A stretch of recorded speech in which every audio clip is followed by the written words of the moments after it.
Good afternoon, everybody. Good afternoon. Well trained. Very good. Aren't we glad to be in here this afternoon? Yay. Well, thanks to the leadership of the Gettysburg Foundation for their astute commentary and judgment in deciding to bring us all in here. So that's a good thing. Of course, before we begin, please check your cell phones and make sure that they are in silent mode. If that happens in my classroom, I always give them the steely Reardon glare, and they make sure they never do that again. Also, if at any point during the presentation you have to leave the room, please use the back door rather than the front door so that the sound of the door opening and closing doesn't interfere with the recording of the presentation. Okay? I got all that out of the way because, of course, these things are being recorded. You'll be able to see this and all the other Sacred Trust talks on the Gettysburg Foundation YouTube page and on our Facebook page and a lot of other places. So make sure that you come back and check out the ones that you skipped out this morning. I'm looking back there at you, Jim, and and join us to catch up and see the rest of them. Our next speaker, this afternoon, if you take a look at the book that he's written, you're going, why in the world is he here? It's about Fort Sumter, for Pete's sakes. But he's not going to talk about that famous day in April 1861. Instead, he's going to give us some insight into a piece of the action that was happening almost at the same time as the Battle of Gettysburg up here. This, of course, is one of the lectures in the Sacred Trust series that is co-sponsored by the Gettysburg National Military Park and the Gettysburg Foundation. We're delighted that you're here and joining us today. And one of the things that we always strive to do is to bring in people that represent the wide spread of the historical community. The academic historians, the National Park Service rangers, the licensed battlefield guides, all the various parts of the historical community that contribute to our knowledge about the Civil War. Our speaker this afternoon comes from the National Park Service side of the historical community. Richard Hatcher is somebody who I've known for a whole lot of years at this point. I knew him back when he was a ranger out at Wilson's Creek. And if you've never read, if you want to read a good book about the Battle of Wilson's Creek, pick up the book that Richard Hatcher and William Piston wrote, and that'll fill in that blank in your knowledge really quickly and really efficiently and really effectively. And you'll never need to read anything more about the Battle of Wilson's Creek after you read that book. It's a marvelous piece of battle history. Battle history is a hard thing to write, and it's even more difficult when it's a small battle. But Wilson's Creek, one of those little battles, has been very well covered by our author.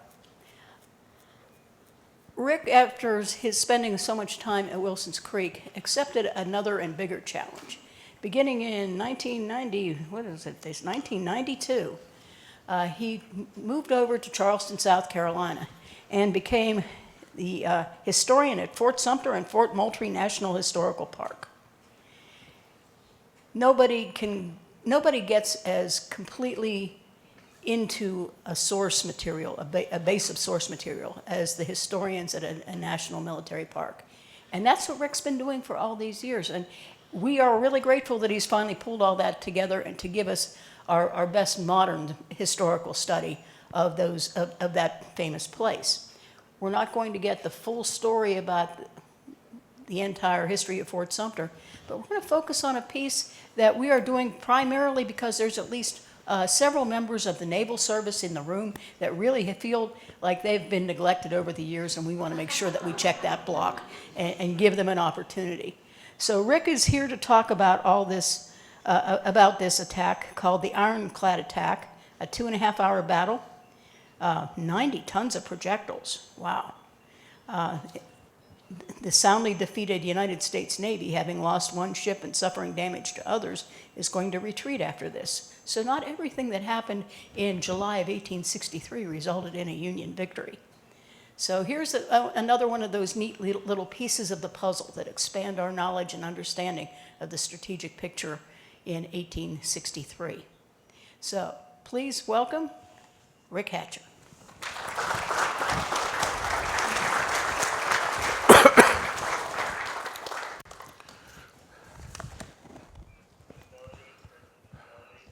Test, test. Can you hear me? Very good. Thank you for that wonderful introduction, Carol. And of course, thanks Gettysburg National Military Park and of course, the Gettysburg Foundation. From reading what Carol has said and what it says right here in the booklet on the program, I think I'll just advance slides and you can kind of follow along and know what happened with this. But so I'm here to talk about the Ironclad Attack, April 7th, 1863. And of course, when we all think of Fort Sumter, it's April 12th to 14th, 1861, the bombardment and surrender which marks the beginning of the war. But quite a bit of a few other important occurrences took place at Fort Sumter in Charleston, which I'm going to address with this program this afternoon. So, of course, Charleston is where the first state seceded from the Union, and then the firing on Fort Sumter. So in the eyes of the North, Charleston is where treason began, and with the firing on Fort Sumter, that's where rebellion began. But quite a bit happened there, and how the North viewed what happened at Charleston and Fort Sumter in 1861. And you can see from this quote from Secretary of Navy Gideon Welles in his May 26, 1861 diary entry, quote, "There is no place our anxious countrymen would so rejoice to see taken as this original seat of the great wickedness which has befallen our country. The moral effect of its capture would be great." So it's going to be a great morale victory for the Union to take Charleston and Fort Sumter. Also, they also realized the strategic importance of Charleston, especially because Charleston is the largest and most successful blockade running port for the Confederacy on the Atlantic coast. Overall, there will be a 70% success rate of the blockade runners going in and out of Charleston over the course of the war. So the other side of the coin, the Confederate view. In the eyes of the Confederacy, Charleston is the birthplace of the Confederacy. So it's going to be a great morale factor for them to hold on to Charleston. They also see Fort Sumter as where the South begins the Second American Revolution. This is where they fired their shots to be heard around the world in their bid for independence and nationhood. And of course, the strategic value of Charleston as a blockade running port. So the Confederacy is going to do everything it can to hold on to Fort Sumter in Charleston. So how important was Charleston to the Confederacy? This is what General R.E. Lee wrote in May of 1862. Quote, "The importance of defending Charleston and Savannah to the last extremity, particularly Charleston, is earnestly brought to your attention. The loss of Charleston would cut us off almost entirely from communication with the rest of the world and close the only channel through which we can expect to get supplies from abroad. You will therefore make use of every means at your command to put these cities in the most perfect state of defense. Spare no labor or expense. Let it be distinctly understood by everybody that Charleston and Savannah are to be defended to the last extremity. If the harbors are taken, the cities are to be fought street by street and house by house, as long as we have a foot of ground to stand upon." So that encapsulates how important, especially Charleston is, even in the eyes of General Lee. So the North realizes the importance of taking Charleston especially, and then of course Savannah. So the first major Union victory in the Deep South in the war is by the United States Navy. Under the leadership of Commodore Samuel F. DuPont on November 7th, 1861, U.S. Navy warships will quickly overwhelm the Confederate defenses into the entrance at Port Royal Sound. You can see there in the red circle, excuse me, where the arrow's pointing, below it is Savannah, and above in the upper circle in the right is Charleston. Once again, they quickly overwhelm the Confederate defenses. The United States Navy and Army moves in. Both the Navy and the Army will establish bases there. For the Navy, the South Atlantic Blockading Squadron, and for the Union Army, the Department of the South, and every operation of the United States Navy and the Army against the coastlines of South Carolina, Georgia, and the Atlantic coast of Florida will be based from Port Royal for the rest of the war. So it's critically important for the Union war effort down this way, or down that way. So examples from Port Royal in April 1862, forces moved down, Union forces moved down, put breaching batteries below Fort Pulaski, and after a 30-hour bombardment, primarily with rifle artillery, they will breach its 7-foot thick walls, and the fort surrenders. United States forces move in, and essentially Savannah is cut off as a blockading running port for the rest of the war. Next, in June of 1862, Union forces will move up from Port Royal to just below Charleston on James Island, and they will advance as far as Secessionville, where the United States Army forces will be defeated in a battle there on June 16th, 1862, and those Union forces will fall back down to Port Royal. So you can see these are good two examples of these operations moving out from the bases of Port Royal. Now, while all this has been going on up in Washington, Assistant Secretary of the Navy Gustavus Fox has been lobbying hard with Secretary Wells and President Lincoln for the Navy to make an attack on and capture Charleston. Fox has two goals in the war. Quote, first, to beat our Southern friends. Second, to beat the Army. Now, of course, once again, due to the strategic and morale factors of taking Charleston and Fort Sumter, especially Charleston, both DuPont and Lincoln support this effort, which will be led by now Rear Admiral Francis F. DuPont in command of the South Atlantic Blockading Squadron. And the Navy's going to decide to use its newest and most powerful weapons, monitors. And by March of 1863, 7 Passaic-class monitors were stationed at Port Royal. They are designed by John Erickson, the designer of the USS Monitor, but these warships are larger. They average 200 feet long, weigh an average of 1,335 tons each, and of course they are much larger than the Monitor was. Now, on the Monitor, the pilot house was located down on the deck towards the bow, but as you can see in this graphic here on the lower left, the pilot houses have been moved to the top of the turrets. Now, the pilot house is 9 inches thick of plate iron. Below it, the turrets are 21 feet in diameter with 11-inch thick plate iron. 5 of these are armed with 15-inch and 11-inch Dahlgren guns, except the USS Patapsco and USS Passaic and Patapsco, where each of those mounts a 15-inch Dahlgren and an 8-inch Parrott rifle. Now, the barrel on the 11-inch gun, the smallest one here you can see in the turret, that's the little gun. That weighs an average of 15,700 pounds. Fires a 166-pound solid shot, 133.5-pound shell, and with a 20-pound service charge, has a range of over 2 miles. As we say down south, the big boy on the porch is the 15-inch Dahlgren behind it, on the other side of it. They weigh an average of 42,000 pounds apiece, fire a 440-pound solid shot, a 352-pound shell, and they're supposed to use a 35-pound powder charge. But due to the confines of the turret and the gun port, the powder charges on them are going to be reduced to 25 pounds. And here's why. Now, this is a photograph of the turret of the Passaic after the Ironclad attack.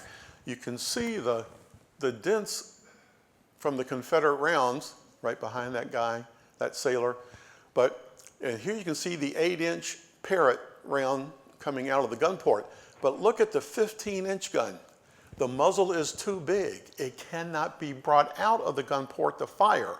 So they had to precisely line up every 15-inch round to where the muzzle, just the bore will clear the gun port and fire the gun. So it had to be very precise. And I'm just trying to imagine being one of the members of the gun crew inside the turret when that 15-inch gun fired a 440-pound solid shot.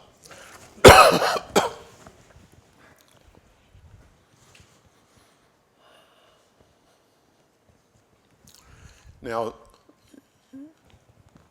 joining this operation is going to be the USS New Ironsides. She weighs 4,120 tons. She's 230 feet long and is classified as a broadside ironclad frigate. The ship's port and starboard oak, starting at the deck level, is going to be 11 inches thick of oak, and by the time you got down to the waterline, the oak was 16 inches thick. The center, 170 feet on the port and starboard, has 2 layers of iron plate. So in the upper right-hand image, running along the port side there, is a 11-inch Dahlgrens, and for a broadside on port, on starboard side, is the same, 11-inch Dahlgrens. Now, excuse me. Each of those guns could fire a 166-pound solid shot. So firing a 7-gun broadside would give it a broadside weighing 1,162 pounds of cast iron. That's the most powerful in the United States Navy at the time. Now, given equivalent, you would have to have 24 4-gun 12-pounder Napoleons plus 1 more piece to equal 1 broadside off of that ship. To give you an example just how large it is. That's what I started my career in the National Park Service with, firing a 12-pound Napoleon at Richmond National Battlefield Park. Now, the 9th and final ship is going to be in this attack is the USS Keokuk. She comes in at 677 tons, is 159.5 feet long, and was the squadron's smallest ship. It was not a monitor. It was classified as an ironclad. It had 2 fixed turrets, and it was 8-sided, each of the turrets. It only had 5 3/4-inch iron plating, and it had 3 gun ports on each turret. Now, to find out about these monitors' capabilities, on January 27th and February 1st, 1863, DuPont had the USS Montauk go into action against Fort McAllister in Georgia, not far from Savannah. But there's no real damage done on either side in that action. Then on March 3rd, he sent the USS Passaic, Patapsco, and Nahant to engage the fort. And once again, there was no real damage on either side. Now, while all this has been going on in Charleston, General PGT Beauregard has returned to be commander of the Department of South Carolina, Georgia, and Florida, and he has greatly improved his department's defenses and expanded them, especially in and around Charleston. By April 7th, 1863, there are approximately 150 heavy guns and mortars to defend Charleston Harbor. 77 of them are located along Morris Island, in Fort Sumter, and down onto Sullivan's Island at the mouth of the harbor. These 77 guns range from 10-inch Columbiads to 32-pounders, which are both smoothbore and rifle and banded, 10-inch mortars. And in Fort Sumter, one of their guns is the only rifle gun for the Confederates in the fight, and that's a 7-inch Brooke rifle. Also, along with this, to help defend, we have rope obstructions and torpedoes and pilings. So you see the torpedo in the upper left-hand box there. Of course, we have electrically controlled mines and contact mines. On the center one, these are barrels, and they have rope, a line, hanging off of them. Those were the foul propellers, as the ships would come in and try to come into the harbor or at the entrance. And in the interior, the Confederates had taken logs and tipped them with iron spikes to impale the hulls of the ships if they were able to start coming into the harbor as well. So we have layered defenses here. In fact, DuPont said if he made it into the harbor, he said going into the harbor, it would be like a porcupine with the quills turned inwards. He would he think it would be a very tough thing. Also, all the navigational buoys have been removed. The Confederates have gone now out there, though, and put aiming markers in the channel. So as the Union ships will come up, the Confederates would not have to judge how far away it is from their guns on Morris Island, Fort Sumter, and Sullivan's Island. They would know that that marker was 1,800 yards away, 2,000 yards away, or whatever. And especially with their solid shot guns, they could elevate it or press the barrel and have the cannonball come out and skip across the surface of the water, like throwing a flat stone across the surface of a pond or a stream. So ricochet fire. So you can imagine a 128-pound solid shot, 10-inch Columbiad round skipping across the surface of the water and then slamming into the side of a ship. That's what they're looking for with there, and we'll be doing that in the battle. Now, on April 2nd, the fleet left Port Royal and anchored in the North Edisto River. There, in preparation for the attack, they're going to cover all the decks, sides, turrets, pilot houses with 1-inch thick tallow. This is going to help ricochet projectiles off these surfaces. Now, in addition to the tallow on the USS New Ironsides, they are going to cover the deck with untanned hides and stack sandbags on top of those. And below deck, on the gun level, they're going to stack more sandbags to help guard against any penetration of the rounds. All told, the USS Ironside is going to be carrying the weight of an additional 6,000 sandbags on that ship. On April 5th, they arrive off Charleston Harbor, and DuPont had planned to launch this attack on April 6th, but it's a foggy day. So they can't have good sighting in for their guns, so the attack is delayed and will be made on the 7th. Now, DuPont's order of battle is specific in some areas, vague in others, and doesn't really declare anything in definitive for the whole operation. He divides the ships into 2 divisions. He's going to be in the center in the USS New Ironsides as his flagship. They are supposed to ignore the guns on Sullivan's Island and Morris Island, and they're only supposed to concentrate all their fire on Fort Sumter, and specifically the right flank wall of the fort, which you can see marked there on the diagram of the fort, right in there, where it says right face.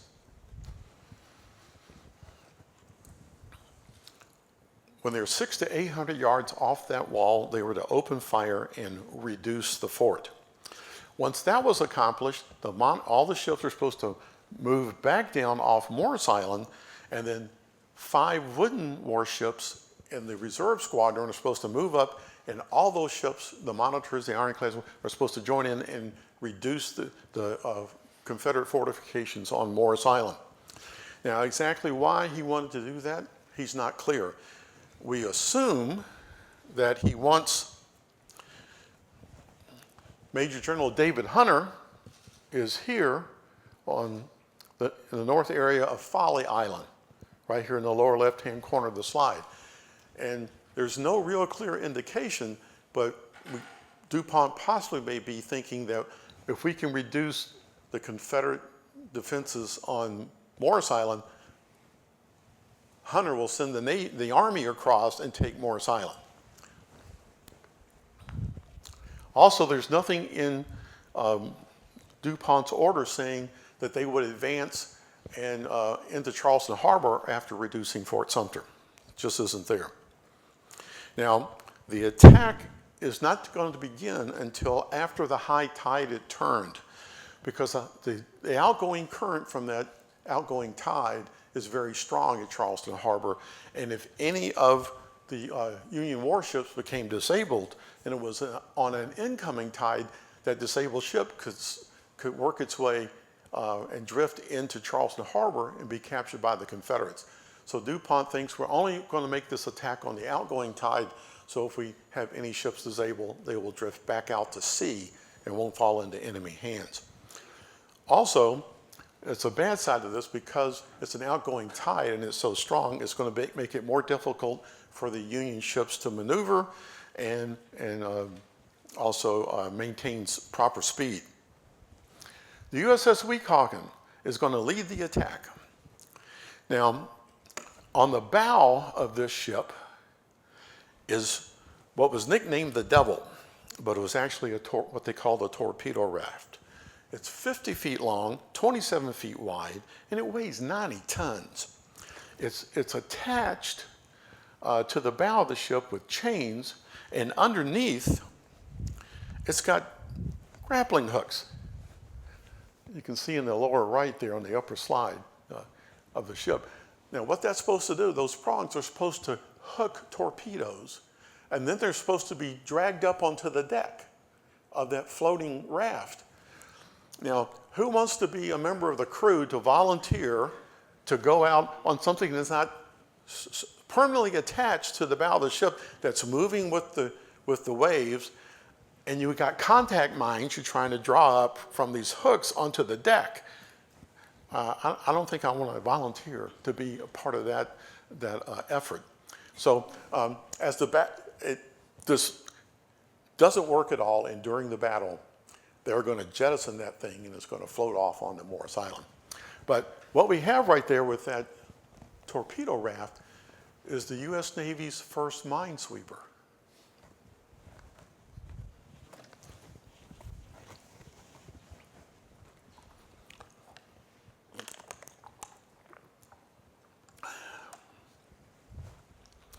So at 1:15, the ships began moving up the channel, and for the first time in U.S. history of the United States Navy, a fleet of ironclad vessels are going into battle.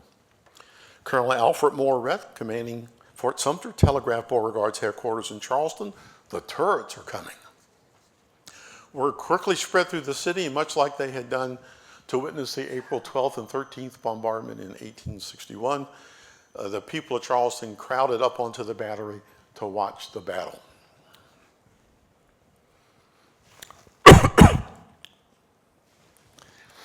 And of course, as the Union warships are moving up, the Confederates go to their guns and prepare for battle.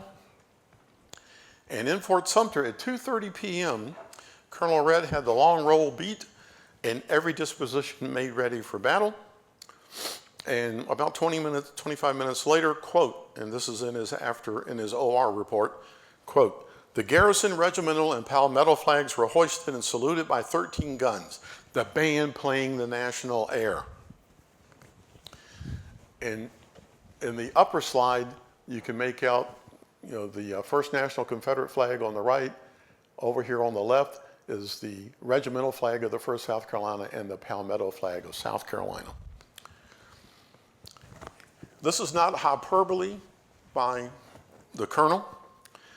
One of the soldiers in the fort that day, Private Arthur Grimble of the Confederate Signal Corps, wrote to his father on April the 10th, quote, "We fired a salute of 13 guns, dressed the fort in our flags, and the band playing Dixie."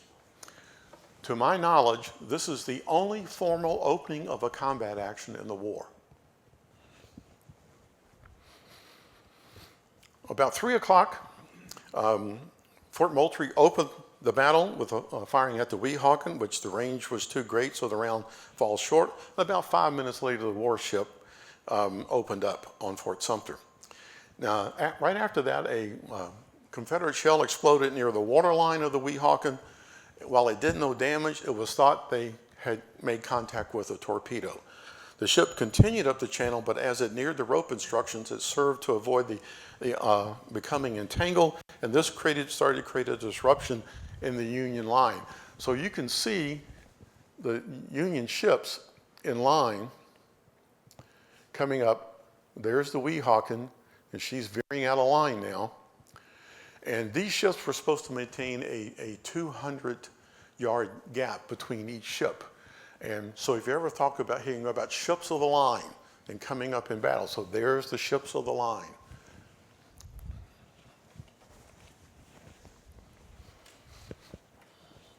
So the advance now stalls, and soon, of course, all the Confederate guns that can go into action are firing.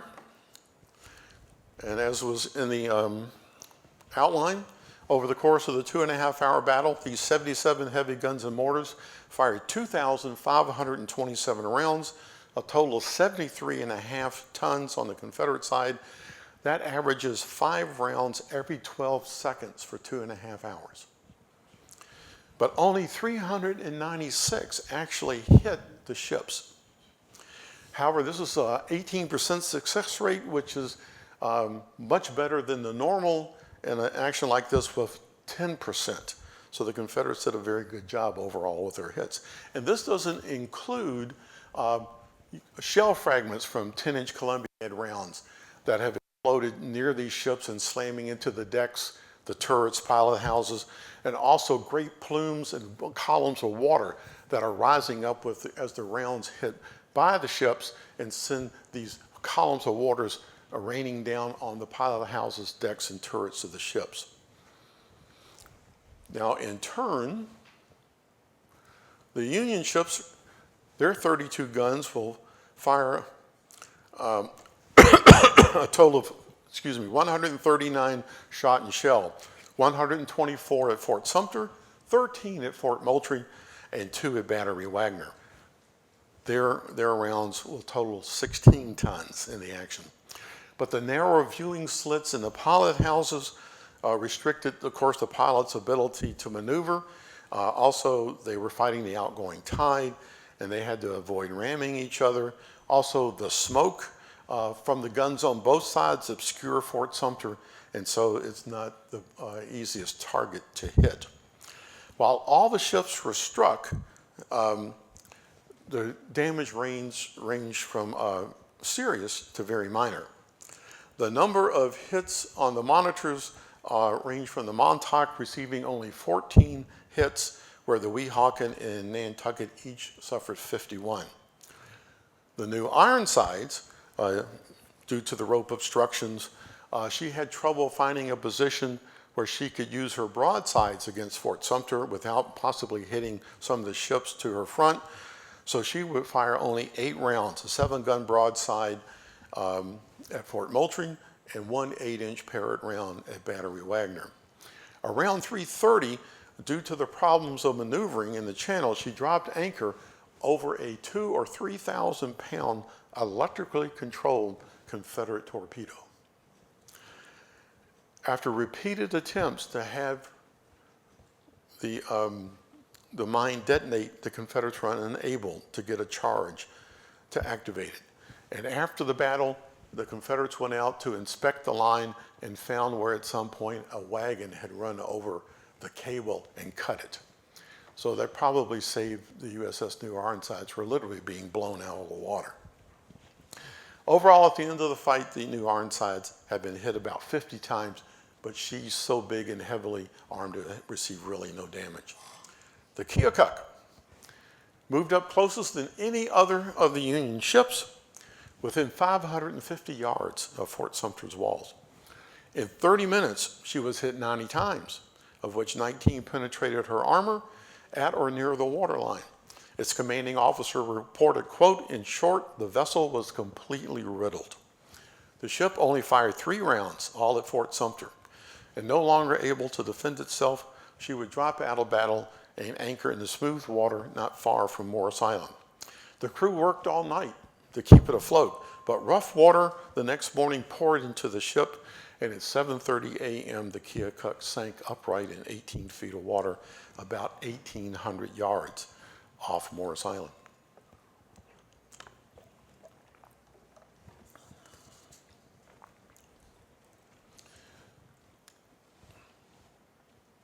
At 4:30, DuPont realized the fight was lost and signaled the ships to withdraw, and by 5 p.m. they had moved out of range of the Confederate guns. DuPont planned to renew the attack the next day. Excuse me. But after holding a meeting with the commanders of the various ships, he learned of their damage, and he canceled the attack's renewal. So on the 13th, the ships crossed the bar. All the monitors retired to Port Royal for refitting and repairs. The USS New Ironside stayed with the blockading ships off Charleston Harbor. Now, of the rounds fired by the ships, those directed at Morris Island and Sullivan's Island either missed or hit with no effect. However, at Wagner, one of the 32-pounders fired. The blast from the gun ignited the ammunition chest in the gun's position. The explosion killed 3 men, mortally wounded 1, and slightly wounded 11 more. The force was so strong that 3 men, including a lieutenant, and the batteries were thrown 20 feet. The battery's traverse was cracked, and shot from a pile of balls were, quote, thrown in every direction. And the gun's chassis was damaged. Of the 13 rounds fired at Fort Moultrie, an 11-inch solid shot cut down the flagstaff and fell on Private James S. Lugsby, crushing him to death. And you can see that in the lower right-hand illustration there. And that's out of the London Illustrated News in May of 1863. He had joined the Company F of the 1st South Carolina Infantry on January 6, 1863 at Fort Moultrie, and this was Lugsby's first and final combat action. He had only been in service 3 months. The U.S. ships concentrated their fire on Fort Sumter. Once again, 124 rounds being fired into the right face and right flank wall. However, most of the 124 rounds missed, going left, right, or flying over the fort, but 8 15-inch shells struck the right flank and right face walls. 2 passed through the right flank. 1 exploded inside a casemate. The other passed through the 7-foot thick wall of the fort. Then the barracks building behind it, exiting through a window and exploded in the center of the parade ground. Another passed over the parapet and exploded inside the barracks on the other side of the fort. An 11-inch solid shot went through the right flank wall and lodged in the barracks interior wall. Several 15-inch shells that failed to explode an 11-inch solid shot were found at various locations inside this fort. Almost every window pane in the fort was shattered by the concussions of the Union shells. In the fort, only 5 soldiers and 1 enslaved laborer were wounded by brick fragments or pieces of wood. Now, for the guns in the fort, there were 44 there at the time. 1 10-inch Columbiad was disabled when a portion of its carriage was shot away. A rifle and banded 42-pounder rolled off the chassis when fired. And when an 8-inch Columbiad on the parapet fired, the barrel burst. The muzzle flew forward over the parapet and landed outside the fort, while the breech went up and over the barracks building and landed in the parade ground. Remarkably, the gun's crew was unhurt, but they may have wanted to maybe change their trousers after that happened. I don't know. Now, 2 members of the garrison were William Grimble and his brother Arthur Grimble. And in an April 14th letter to one of their brothers, Arthur wrote, quote, "We were at dinner, and the news came from the ramparts that the fleet was edging in. About 10 minutes after the long roll beat, and with tremendous cheers, the garrison went to battery. I was standing on the parapet when the first gun was shot, and we first saw a 15-inch shell. The fire came hot and heavy, and every shot of theirs that hit telling with tremendous force. One shot went right through the sea face of the fort.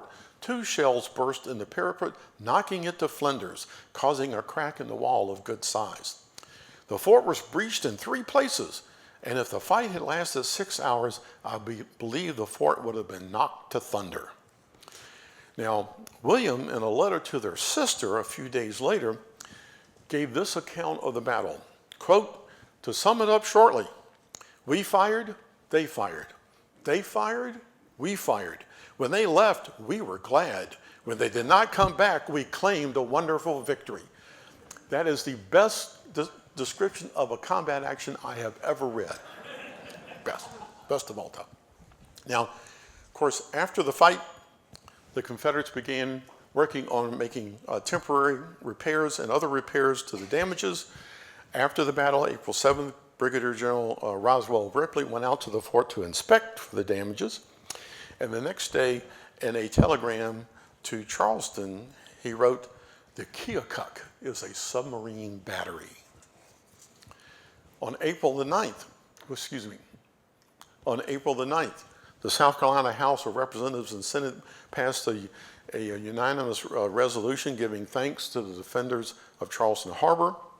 And it says in part that the gallant defense made by our officers and men in Charleston Harbor against the first onset of the foe entitle them to the thanks of the whole country, and under the blessings of a kind providence is hailed as a harbinger of still more glorious victory.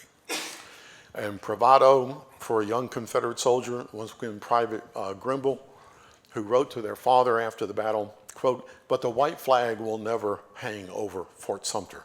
All the garrison can die, but cannot surrender." Now, after this, on April the 9th, General Ripley and Major D.B. Harris, the chief of the engineer department for the engineer department of South Carolina, Georgia, and Florida, visited the wreck and determined the 11-inch guns could be recovered. Recovery began on the night of April 18th. The Confederates would only work at night, and they would only have 2 hours to do that during that time when the low tide had exposed the tops of the turrets. They had to work in complete silence, and the first thing they had to do was to remove the 2 inches thick on the top of the turret, then the 1-inch thick iron girders below that, and then the 1-inch thick iron ceiling below that. Once that was done, workers would have to take a wrench, hold their breath, and they dive into 50 and go under 50-some degree water, find the cap square on the cannon, and start turning the bolts. As many as they could, come up, take another breath, dive back down again in total darkness, feel for the cap square, and remove the bolts. They did that, and then the next was to remove the elevating screw that was attached to the castle bell back at the breech. This took 2 weeks before they were ready to lift the first gun. The gun is 14.5 feet long. It weighs 8 tons. What they did on the back of the workboat, they put 1,500 sandbags on the stern to help raise the bow, to help get the muzzle of the gun to clear the top of the turret. But that wasn't enough. Then every non-essential crew member on that work barge went to the stern of the vessel to see if they could get enough weight back there to raise it. Still, it was still a few inches short. And now as the first streaks of dawn are beginning to appear on the horizon, they were afraid what are they going to do? They were afraid they may be seen by the Union warships, which were off a little bit, but they still were afraid they could be seen. But then, by their luck, a larger wave than normal came along, lifted up the muzzle of the gun from the turret, and they were able to get her free. And as they returned into Charleston Harbor, the Confederates along the fortifications went up on their parapets and ramparts and cheered as the ship came in with this gun.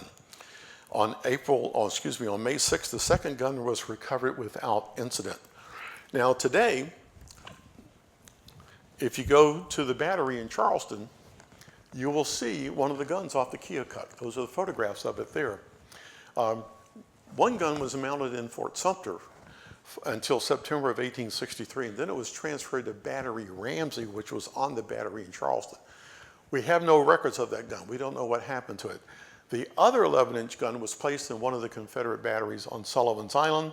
It was abandoned there after the war. The wooden gun carriage rots away, it collapsed, and the sands of time cover it up.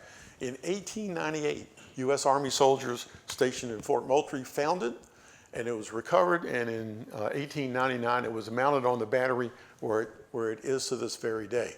And if you make note in the upper right-hand corner of the photograph of the muzzle of the gun, it's not exactly easy to see, but if you look at the muzzle of the gun and look at that as a clock face, if you look at the left side, so the 9 o'clock side, and then on the right side, the 3 o'clock side, it's shaved completely flat.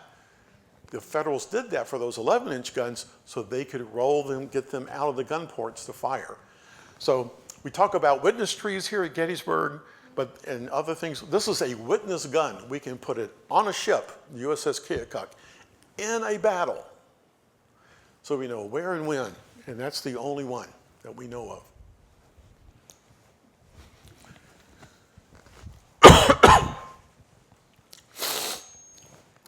With the defeat, DuPont falls rapidly out of favor with the Navy Department. He is replaced by Rear Admiral John A. Dahlgren, who will command the South Atlantic Blockading Squadron for the rest of the war. Major General Hunter will fall out of favor as well, and he will be replaced by Major General Quincy A. Gilmore as the commander of the Department of the South. And then on July 10th, 1863, a combined operation now by the United States Army Navy. The Army will be on Folly Island. You can see in the lower map there, labeled on the left. And with the United States warships off the south end of Morris Island, they will open up an artillery bombardment on the Confederate defenses on the south end of Morris Island, launch a successful amphibious assault onto the south end of Morris Island. This marks the beginning of the campaign/siege of Charleston, July 10th until February 18th, 1865. This will be a 587-day combined operation of the United States Army Navy. This is the longest operation of this type in the war, if not entire all of United States history, which will be, and with their focal point is they will, of course, eventually get complete control of Morris Island. Of course, Battery Wagner, the 54th Massachusetts, July 1860, that assault based on the movie Glory.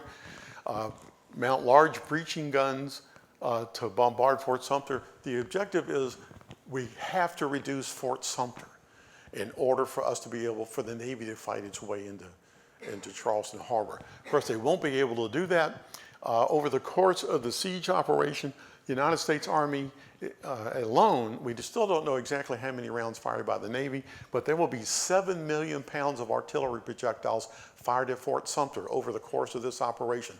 Fort Sumter is the most heavily bombarded 2.5 acres on this continent in warfare. The walls of the fort used to stand almost 50 feet above Charleston Harbor's waters. The average height of the walls today are 25 feet. But it's finally when General Sherman's forces capture Columbia on February 17th, 1865, the Confederates in Charleston are caught between a rock and a hard place. United States Army forces are 90, 100 miles inland at Columbia, South Carolina. United States Army Navy. The United States Army is still on Morris Island, and the Navy right offshore. The Confederates give up all their positions by the morning of February 18th, 1865, in Charleston, Fort Sumter, and the rest of the Charleston's area defenses fall to the United States forces. And with that, that's another thing, as we say down south, you can stick me with a fork, I'm done.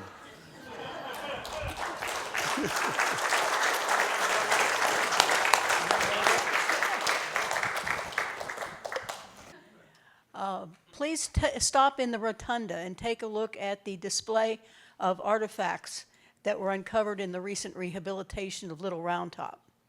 It's a project that the Gettysburg Foundation and a number of other agencies helped to support a great deal. You're lucky in being here very soon after the reopening of it. And one of the things that I would strongly encourage you to do. If you enjoy these programs, if you enjoy what we've been able to do to help rehabilitate Little Round Top, if you're not a member of the Gettysburg Foundation, well, why aren't you? Before you leave today, join us in the cause. Thank you. See you back here at 3 o'clock.